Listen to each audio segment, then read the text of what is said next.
এই ৭টি বৈশিষ্ট্য যদি আপনার মাঝে থাকে তাহলে আপনি ভালো মানুষ নন।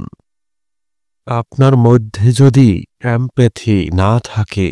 মানুষের প্রতি যদি আপনার সহানুভূতি, মায়া,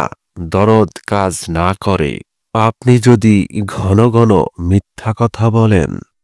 আপনার যদি অতিরিক্ত সমালোচনা করার অভ্যাস থাকে, আপনি যদি কেবল মানুষের কাছে বেশি পেতে চান, কিছু দিতে চান না, অর্থাৎ দেওয়া নেওয়ার ভারসাম্য আপনার আচরণই নেই, আপনি জানেন না কোথায় থামতে হবে,